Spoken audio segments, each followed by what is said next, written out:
So here are 3 stages for every musician to go through. So this is going to be in the structure where you will probably gain the most confidence, and you'll have basically a very good basically jumping off point into your music career. Okay, so the first stage is practicing every day. So whatever your instrument is, so if it's just vocals or just piano, flute, trumpet, okay, practicing every day. I don't care for how long, maybe 30 minutes minimum, right? But practicing every day will make a massive difference. And I know it can be difficult because you'll make excuses like, oh, I'll practice tomorrow or practice the day after, all right? But trust me, if you practice every day and just get through it, I know it's difficult trying to improve on what you are not so good at, right? But the more you do it, the more you'll get better at it, and then it's just a constant cycle of just getting better, and you have to notice your mistakes. That's probably the best way to actually improve, by noticing where you're wrong and then just improving on that, and not basically doing, okay, so there's this thing that I used to do when I was taking like piano lessons, right? So whenever I was learning a song and I'd learn like a good chunk of it, okay, at the beginning of the song, like I know that pretty well, but then I guess like halfway through that I'm still learning, I'm obviously learning it, so I'm not that good at it.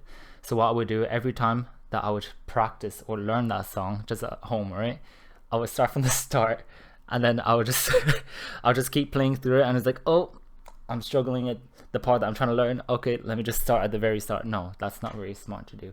You should try to improve the parts that you're actually bad at. So a tip that I would give you to, like, I guess fast track whatever instrument you're trying to learn, including voice, right, try to start off at the hard bits, all right, and you'll save a lot more time by doing that. It's going to be difficult, but you'll save a lot more time.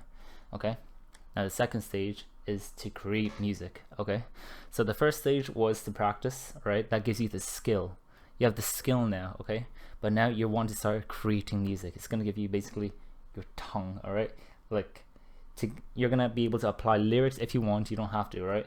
But whatever instrument you're playing, such as piano, okay, or guitar, you can start playing music, you can start creating music. So just make it simple. Just choose 4 chords, all right? I have a few videos actually explaining like some chords that you could use. Make it very, very simple. Like most songs on the radio today are just using 4 chords, okay? So you could do the same, all right? But the hardest part about it isn't really playing it, because you'll have the grounds of, oh, I can already play these harder stuff, I can probably play these chords. The hardest part is writing the lyrics, because you're not used to it, okay? It's a whole new ballpark, okay? So what I would recommend is make a playlist of some songs that you really enjoy already, all right? Like take some ideas from them, like see what they're singing about, see how like, oh, how they use this, how they like bring out this idea, okay? Most songs are about love, about heartbreak or something, okay? But if you just analyze some of the songs, like see why you like them, you might be able to mimic a little bit of that, and then maybe you can like combine them together. Don't just completely copy one artist, okay? If you combine them all together, you start to create your own like style to it, okay? And then just start writing, just create a melody, have chords, okay, and then just apply words to it. And I bet you the first 5, 10, maybe 20 songs aren't gonna be good. They just won't be. That was the case for me. It will just not, it won't be to your standard. You're gonna think it's very cringe when you're writing your 21st song and you go back to your first song, and 5 seconds in you hate it. You don't want anything to do with it. You want to burn it. Just keep them all, okay? You don't have to look at them, just keep them, okay?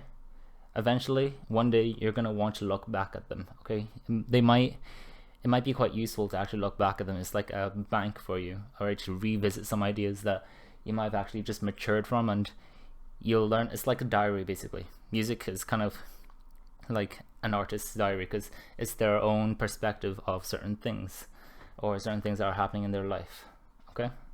So create music, that's the second stage. Now, third stage, so this is after practicing and after creating music, you're going to collaborate. Okay? Now, the thing is, if you're a musician, you're probably learning it in school or in college or university. You'll probably have some friends who are also quite into music as well. Ask them if they want to write a song together, or ask them like what they think about your song. Okay, they'll give you some hopefully nice ideas. If they don't think it's very good, you can ask them why. Okay, you want to be like brutally honest. Okay, try not to be too afraid for your, don't be afraid if your feelings get hurt. Okay, that's just kind of part of the process. You're still trying to develop yourself, but you collaborate, you're bringing in new ideas, new perspectives into the game, and that makes your songs or just whatever else you're doing much more expansive. It's really interesting to actually do that. Like one of the nicest songs I've made with some other people was Lily, so you can find that on my channel. But Lily was created between Jordan and Nathaniel. Yeah, they were college students, and we all wrote that together within like 2-3 hours. We were so proud of it. Okay, I gave it like 5-6 chords, I'm not even sure, but we wrote it together. We had one idea. It was basically, it was to write a love song. Yeah, and it eventually became a song about this woman, this man who loved a woman that was dying, and we were going through the journey with her. So at the end of the song, you might notice like the reason why it's also called Lily, by the way, is because that was her name, but it's also kind of a metaphor for the line, "You were like a flower, so small and frail."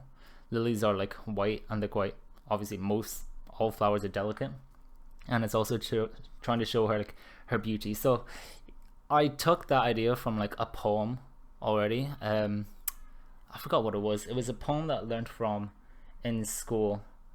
I'm not sure what it was. It was like a Scottish poem, but basically a lot of inspiration, a lot of art comes from other art. Okay, just you can borrow it, but like you would still want to add your own flair to it. Okay, so those are the 3 stages. If you go through them all, so practicing every day, creating music, and collaborating. Okay, go through all those stages, you'll be a very, very not aggressive, terrifying. Okay, you'll be a very good musician, very well balanced, and you'll be able to, well, go anywhere you really want with that.